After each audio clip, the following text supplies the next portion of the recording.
네, 다 함께 말씀 보도록 하겠습니다. 오늘 하나님께 주신 말씀은 사무엘상 8장 19절부터 22절 말씀입니다. 사무엘상 8장 19절부터 22절 말씀. 다 함께 4절밖에 안 되니까 다 함께 한 목소리로 읽도록 하겠습니다. 백성이 사무엘의 말 듣기를 거절하여 이르되 아니로소이다. 우리도 우리 왕이 있어야 하리니 우리도 다른 나라들 같이 되어 우리의 왕이 우리를 다스리며 우리 앞에 나가서 우리의 싸움을 싸워야 할 것이니이다 하는지라.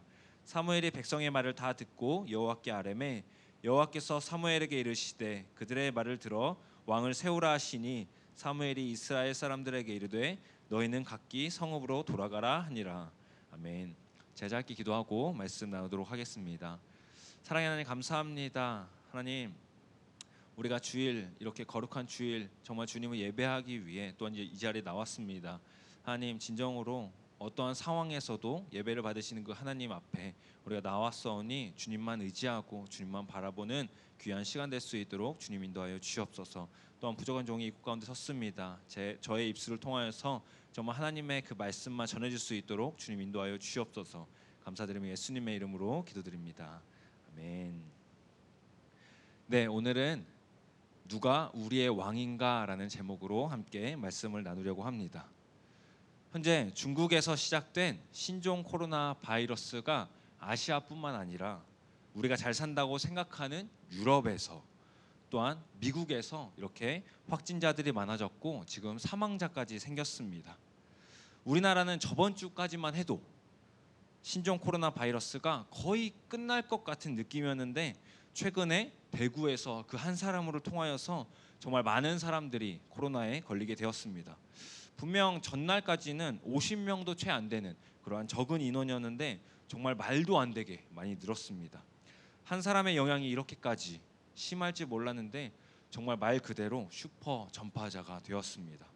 목요일 하루 만에 50명 넘게 확진자가 생겼고 사망자까지 나왔습니다. 그리고 금요일은 더 심각했죠.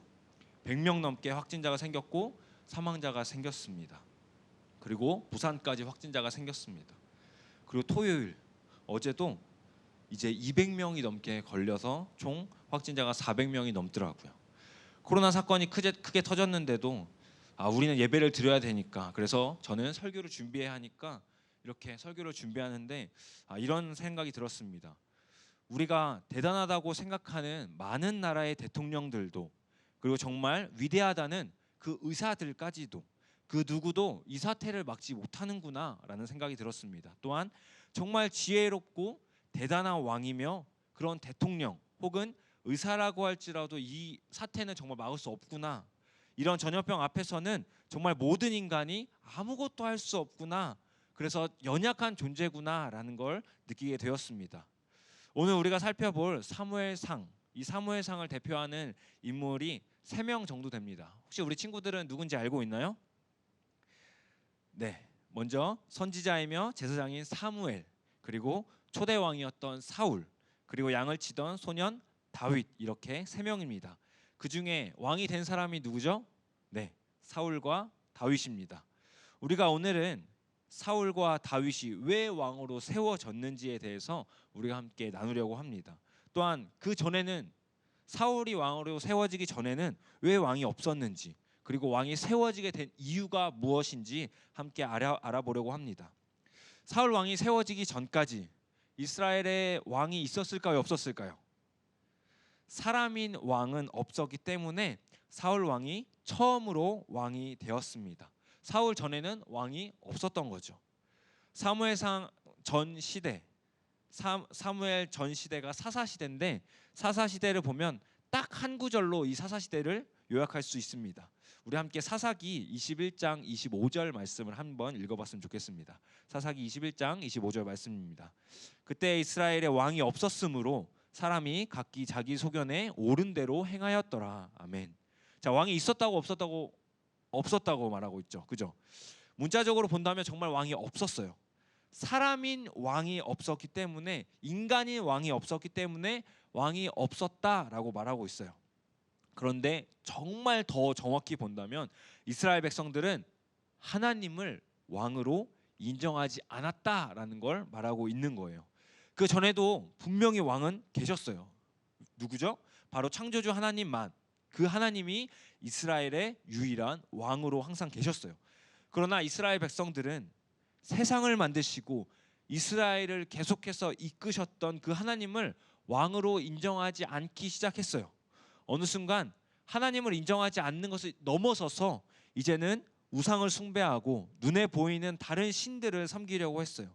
그렇기 때문에 문자적으로 왕이 없었다라고 표현하고 있습니다. 사사시대 이후인 오늘 본문인 사무엘상에 나오는 이스라엘 상황도 지금 마찬가지예요. 제사장으로 있는 엘리 제사장, 그 제사장이 이 제사장의 역할을 제대로 못하고 있었어요. 뿐만 아니라 엘리 제사장의 아들들, 그 또한 제사장이었는데 일반 사람들보다 더 심한 죄를 짓고 있었어요. 그런 상황에서 이제 블레셋과 전투를 해요. 어떻게 되었을까요? 제사장이 죄를 그렇게 짓는 그 상황에서 전투를 하는데 어떻게 되었을까요? 당연히 졌어요. 근데 진 건데 그 이후의 행동이 정말 이상해요. 하나님의 언약궤를 전쟁에 안 가져가서 졌다라고 생각하고는 그 다음 다시 한번 전쟁할 때 언약궤를 가지고 전쟁터로 가요. 그래서 언약궤를 가지고 전쟁을 했으니까 당연히 이길까요? 아니요. 져요. 완전 대패해요. 오히려 더 많은 사람들이 죽고 더 큰 패배를 해서 결국 그 언약궤까지 뺏기게 돼요.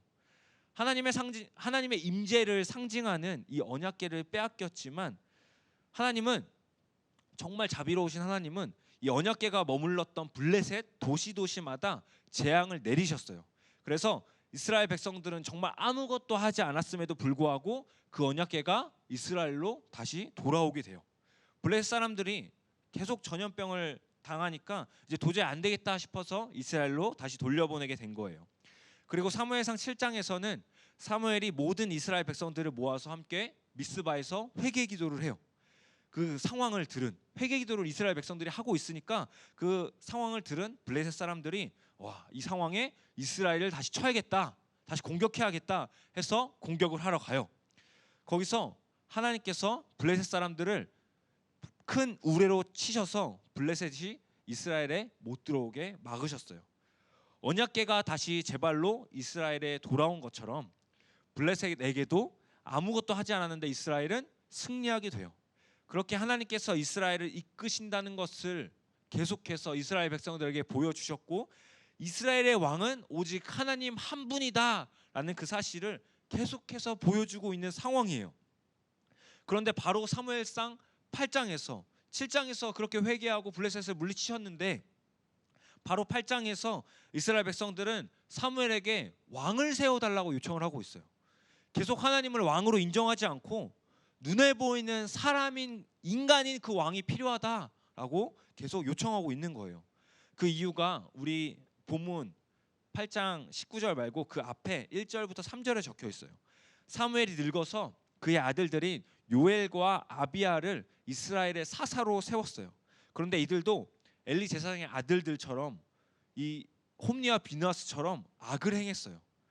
어떻게 보면 하나님과 더 가까워야 하는, 관계를 더 가까이 유지해야 하는 거룩한 제사장이며 사사여야 했는데 일반 백성들보다 더 악한 일들을 행하고 있는 지금 그런 상황이에요. 그렇기에 4절에서 모든 장로가 사무엘에게 와서 이런 상황에서 해결책은 왕을 세우는 것밖에 없다. 그래서 왕을 세워 주십시오라고 지금 요청을 하고 있는 거예요. 이스라엘의 주변 나라들은 다들 왕이 있었어요. 또한 왕이 있는 나라들은 대부분 강했어요. 이스라엘 백성들도 왕이 있는 나라가 강한 것을 당연히 알고 있었어요. 그렇기 때문에 우리도 왕이 필요합니다. 우리도 왕을 세워 주십시오. 그래서 우리도 강한 나라가 되고 싶습니다. 지금 그렇게 요청을 하고 있는 거예요.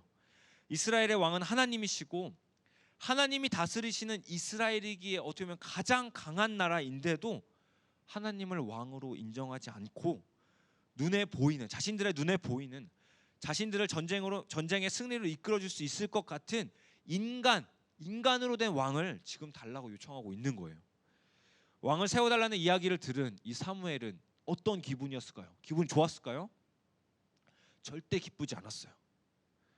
이스라엘 백성들이 하나님을 왕으로 인정하지 않았다는 것을 이 사무엘은 너무나 잘 알았기 때문에 사무엘의 마음은 너무나 아팠어요. 비록 눈에 보이지 않는 하나님이시지만 주변 나라들까지 왕으로 인정하는, 하나님을 신으로 인정하는데 하나님의 선택을 받고 하나님의 인도하심을 받는 이스라엘이 하나님을 왕으로 인정하지 않고 있다라는 거예요. 또한 자신이 선지자와 제사장으로 있는데 그것 또한 인정해주지 않았다라는 걸 지금 의미하고 있어요. 하나님을 왕으로 인정하지 않는데 선지자나 제사장이 무슨 의미가 있겠어요. 그렇기에 사무엘이 기도를 했어요. 그때 하나님께서 사무엘에게 이렇게 말씀을 하세요. 우리 8장 7절 말씀 함께 읽어봤으면 좋겠어요. 함께 읽어볼게요. 여호와께서 사무엘에게 이르시되 백성이 내게 한 말을 다 들으라. 그들이 너를 버림이 아니요 나를 버려 자기들의 왕이 되지 못하게 함이니라. 하나님께서 직접 사무엘에게 이렇게 말씀하신 거예요. 사무엘아, 너가 제사장과 선지자로 있지만 그들이 너를 버린 게 아니다. 너를 인정하지 않은 것도 아니다.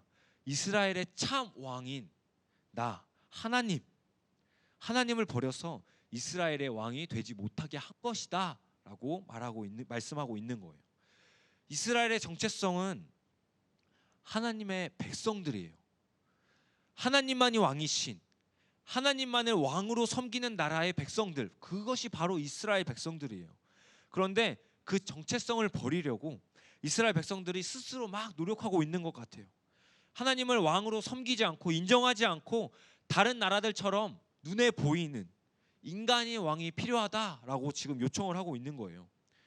하나님께서 애굽에서 인도하여 정말 좋은 땅인 가나안 땅에 이스라엘을 인도하셨어요.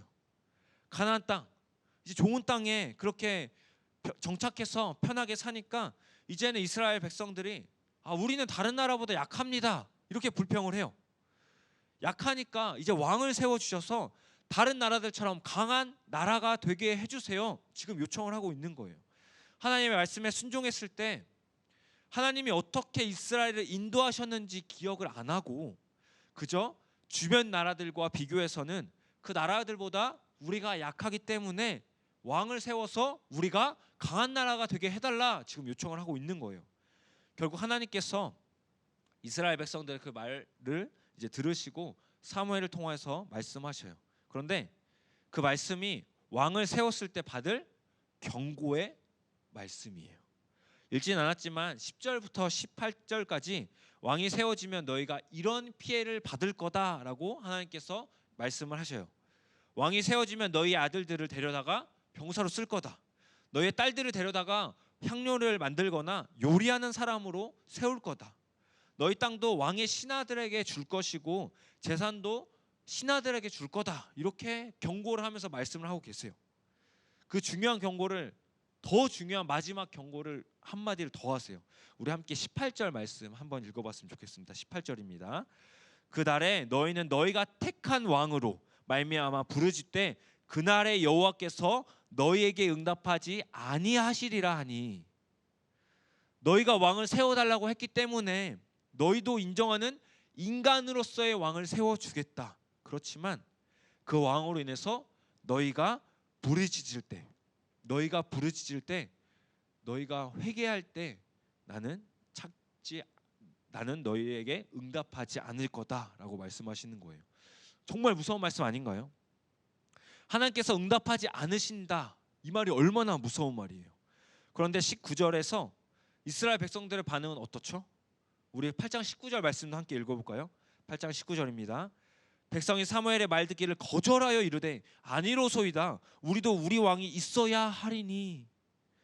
그렇게 하나님께서 이스라엘 백성들에게 경고를 했는데도 이스라엘 백성들이 들어요, 안 들어요? 안 들어요. 순종도 안 해요. 그들의 정체성은 하나님의 백성들인데 하나님의 백성이라는 그 정체성을 버리고 있는 거예요. 그러면서 이스라엘은 하나님을 왕으로 인정하지 않는다는 말을 20절에서 한 번 더 해요. 우리 20절 말씀도 함께 읽어봤으면 좋겠습니다.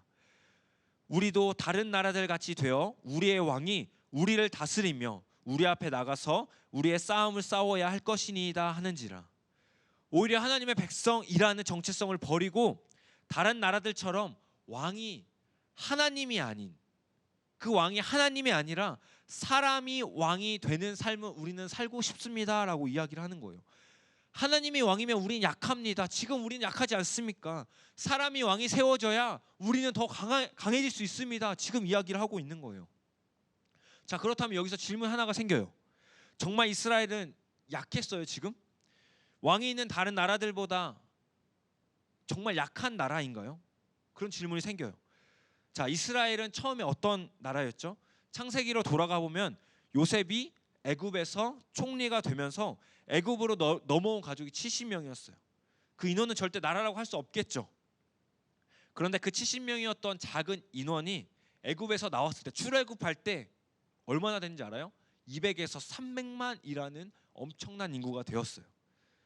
근데 사람은 많았지만 이스라엘은 땅도 없고 광야에서 생활하는 그러한 불쌍한 생활을 하고 있었어요. 불쌍한 백성들이었어요.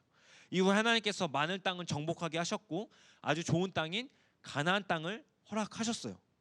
순종할 때는 정말 말도 안 되는 전쟁을 많이 이겼어요. 어떤 전쟁이 있죠?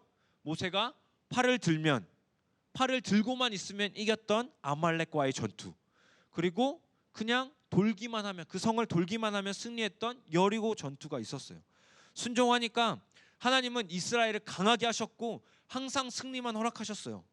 그러나 그들이 순종하지 않고 하나님을 바라보지 않을 때는 아주 쓴 패배를 주셨어요.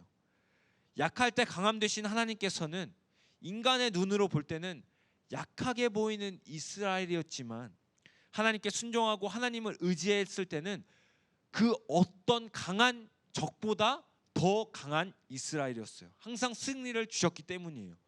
과거에 하나님이 그렇게 인도해 주셨는데 이제는 다 필요 없다. 하나님도 필요 없다. 지금 이렇게 이야기하고 있는 거예요. 우리 이스라엘은 약하니까 인간 왕이 필요하다.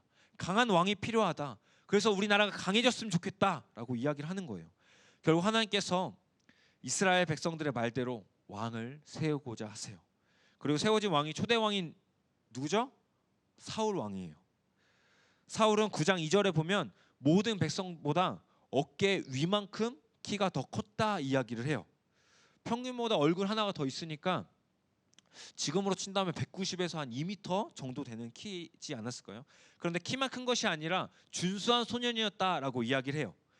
다르게 번역한 성경들도 보니까 잘생겼다라고 이야기를 해요. 그것도 이스라엘 백성 중에 그보다 더 잘생긴 사람이 없었다라고 할 정도예요. 키도 크고 잘생겼으니까 이스라엘 백성들이 사울을 왕으로 뽑았을 때 모든 사람들이 이 사울을 왕으로 인정해 줬어요. 이 사무엘도, 그 사무엘까지도 인정한 왕이었어요. 사무엘상 10장 24절, 이 10장 24절 표준 세번역으로 읽어볼게요. 사무엘이 온 백성에게 말하였다. 주께서 뽑으신 이 사람을 보아라. 온 백성 가운데 이만한 인물이 없다. 그러자 온 백성이 환호성을 지르며 임금님 만세라고 외쳤다. 키도 크고 잘생겼고 전쟁도 잘할 것 같아서, 싸움도 잘할 것 같아서 사무엘뿐만 아니라 모든 이스라엘 백성들까지 모두가 인정하는 그러한 왕이 되었어요. 그리고 11장에서는 암몬 족속과의 전투에서도 사울이 앞장서서 나가서 승리하니까 이 모든 백성들이 이 사울을 인정한 거예요. 그렇기에 11장 끝부분에서 하나님께 제사를 드리며 모든 이스라엘 백성들 앞에서 이제 사울을 왕으로 세울 때 이스라엘 백성들은 와, 진짜 우리는 강한 나라가 되겠다. 저런 왕이 섰으니까 우리는 진짜 강한 나라가 되겠다라고 기뻐했어요. 그렇지만 사무엘은 자신의 고별 설교인 12장에서 이스라엘을 걱정하며 백성들에게 여러 말들을 해요. 고별 설교로.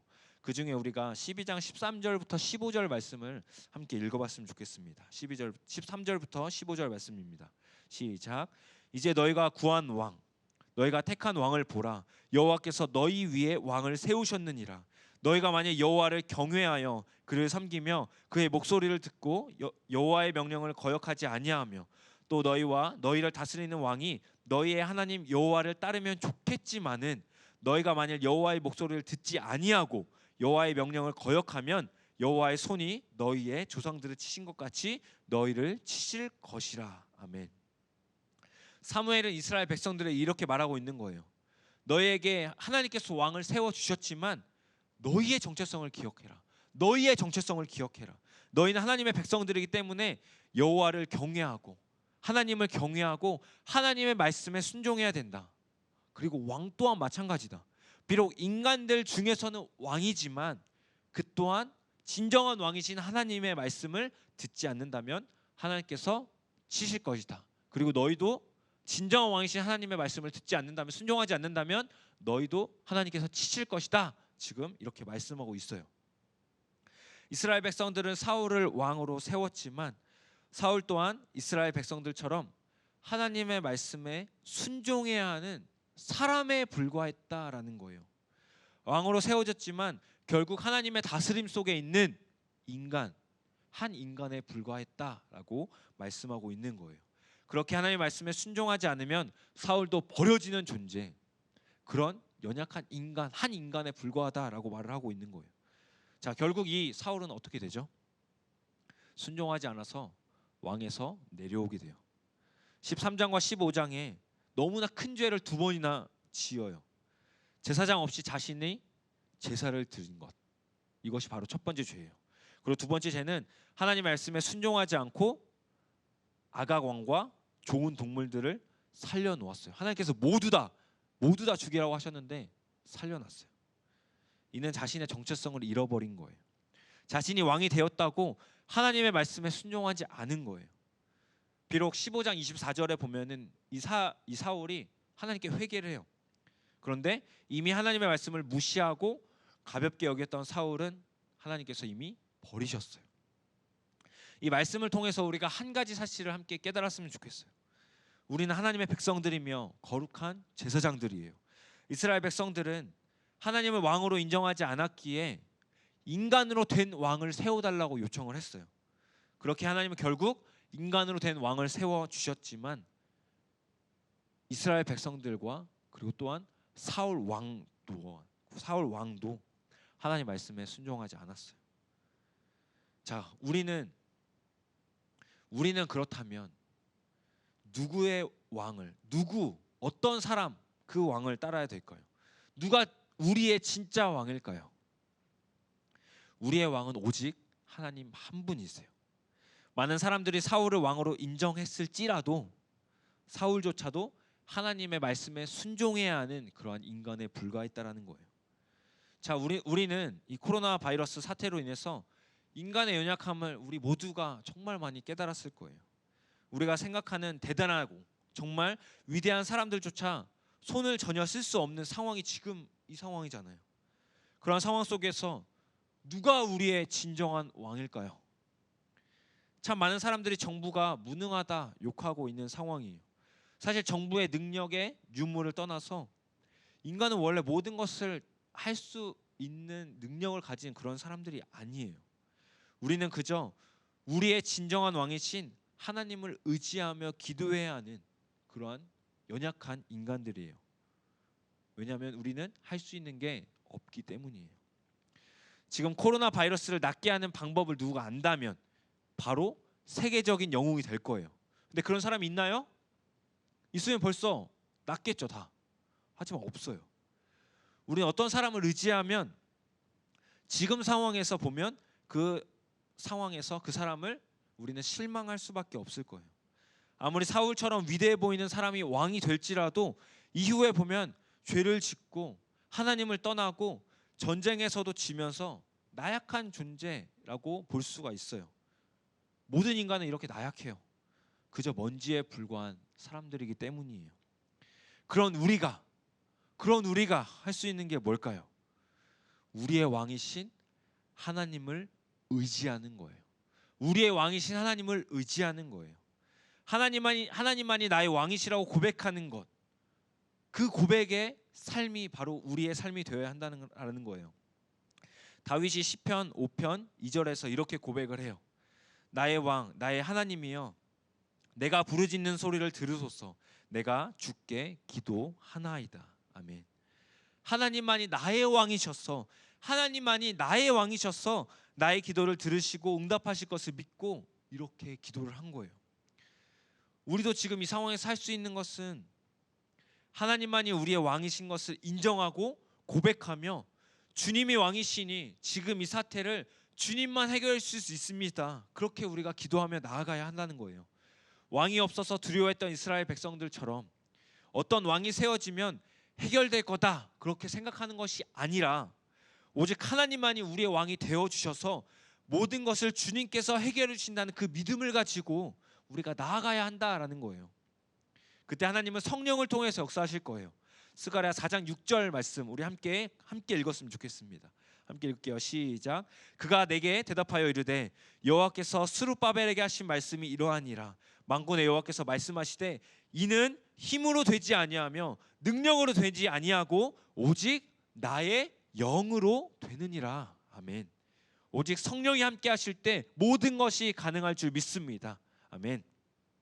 그렇게 우리는 이 상황에서 다른 사람을 의지하지 않고 오직 하나님만 의지해서 우리가 기도하며 나아가야 해요. 하나님만이 해결할 수 있으니까 하나님만 해결할 수 있으니까 하나님 해결해 주십시오. 우리는 기도하면서 나아가야 한다라는 거예요. 이 사태를 보면서 참 마음이 편치 않더라고요. 어떻게 보면 영화에서만 보던 일이 정말 실제로 터지니까. 그리고 2020년 우리는 정말 너무 좋은 시대에 살고 있는 이 시대에 정말 어떻게 이런 일이 일어날 수 있을까라는 생각이 들기도 해요. 거의 죽어가는 사람조차 살릴 수 있는 그렇게 의학이 발달된 그런 시대라고 생각했는데 막상 우리나라도 아닌 이 중국에서 전염병 한번 터진 것이 이렇게 전 세계로 쉽게 퍼지니까 거기에다가 어떤 치료제로 당장 고칠 수도 없으니까 정말 2020년이 맞나? 2020년이 맞나라는 생각이 들었어요. 우리 친구들은 이 코로나 바이러스 사태에 지금 이 상황에 어떤 생각이 드나요? 참 많은 생각을 할 거예요. 하나님께서 이 사건을 통해서 나에게 그리고 우리에게 주시는 메시지는 무엇인가라는 계속 그런 생각이 들 거예요. 우리 모두는 동일하지 않겠지만 저의 생각은 그래요. 완전한 사람은 없다.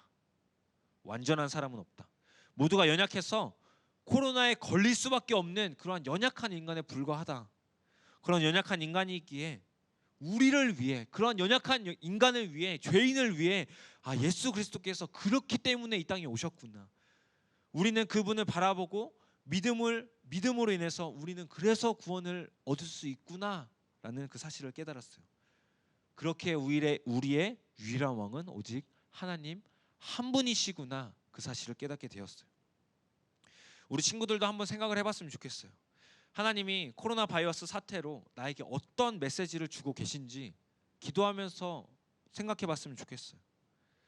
하나님은 우리를 너무나 사랑하셔서 그분께 더 가까이 나아가기를 원하시는데 이러한 사태에서 우리는 그저 다른 사람들을 판단하고 무능하다 욕하기만 하고 그렇게 정말 다른 사람을 정죄하고 있지는 않은지 아니면 정말 이러한 상황에서도 오직 하나님만을 우리의 왕이신 하나님만을 의지하며 기도하면서 나아가고 있는지 한번 돌이켜봤으면 좋겠어요.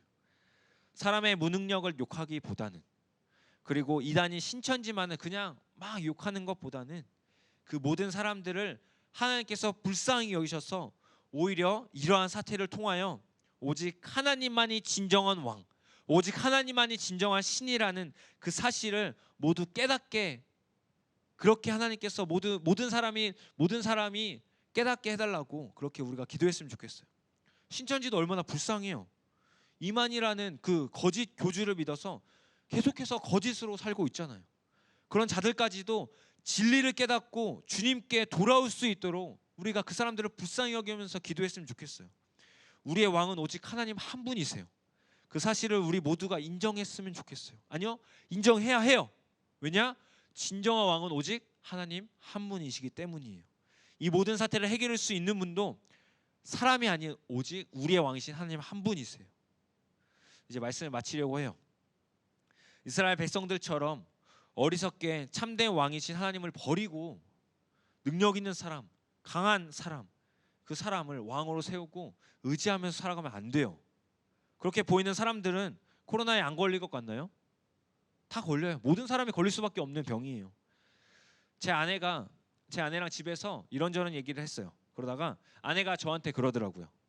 오빠는 코로나 걸려도 그냥 감기인 것처럼 티가 안 나게 그냥 넘어갈 것 같아. 그렇게 얘기를 하더라고요. 아내가 보기에는 건강해서 절대 안 걸릴 것 같고 걸려도 바로 나을 것 같은 사람이지만 저 또한 코로나에 걸리게 되면 크게 아플 수 있고 심하면 죽게 될 거예요. 왜? 연약한 인간에 불과하니까요. 절대 질 것 같지 않았던 골리앗도 연약하고 힘은 없지만 담대하게 하나님을 의지해서 나온 다윗에게 쉽게 졌어요. 왜냐? 하나님이 하셨기 때문이에요. 골리앗이라는 리더가 죽었기에 블레셋은 다 도망가기 바빴어요. 블레셋도 골리앗을 의지했기 때문에 다 도망간 거예요. 우리는 하나님만 의지해야 돼요. 우리의 리더, 우리의 왕, 오직 하나님 한 분이세요. 하나님만이 우리의 왕이시기 때문에 우리가 하나님만을 의지했으면 좋겠어요. 이런 사태에 더욱 하나님만을 의지함으로 하나님만을 바라보는 우리 고등부가 되었으면 좋겠습니다. 그러므로 하나님이 우리의 왕이심을 인정하며 하나님만을 의지하고 하나님만이 우리의 진정한 왕이십니다. 항상 우리의 삶으로 고백하는 우리 고등부가 되기를 소망합니다. 제가 마무리 기도하고 마치도록 하겠습니다. 사랑하는 하나님 감사합니다. 하나님, 이 코로나 바이러스 사태로 인해서 정말 많은 것들을 깨닫게 하시는 것 같습니다. 하나님, 특별히 우리는 너무나 연약한 존재라는 것을 깨닫습니다. 그리고 모든 사람들, 정말 우리가 대단하다고 생각하는 그 모든 사람들까지도 정말 연약한 그저 죄인에 불과하다는 사실을 이 사태를 통해서 깨닫습니다. 그렇게 우리가 완전하시고 모든 사태를 해결할 수 있는, 모든 문제를 해결할 수 있는 유일한 하나님, 왕이신 하나님만을 아버지 우리가 인정하며 그 하나님께 기도하며 아버지 우리가 살아가기 소망합니다. 그래서 정말 이후에 이 모든 문제를 해결하시는 분은 오직 하나님이시다. 정말 전 세계 사람들이 하나님만을 왕으로 고백하고 인정하는 아버지 그러한 시대가 될 수 있도록, 그렇게 주님께서 역사하실 수 있도록 하나님 우리가 기도하며 나아갈 수 있도록 주님 인도하여 주시옵소서. 하나님, 때로는 이제는 밖으로 나가지 못하고 그렇게 생활할 수도 있을 것 같습니다. 하나님, 참 두려움 속에 있습니다. 그러한 두려움에서도 우리의 왕이신 완전하신 그 하나님을 의지함으로 우리가 나아가서 정말 우리가 기도하며 말씀을 읽고 주님을 더 알아갈 때 주님께서 주시는 그 평안함을 누리고 주님의 그 구원의 기쁨을 우리가 누리는 우리 고등부가 될 수 있도록 주님 인도하여 주시옵소서. 감사드리며 예수님의 이름으로 기도드립니다. 아멘.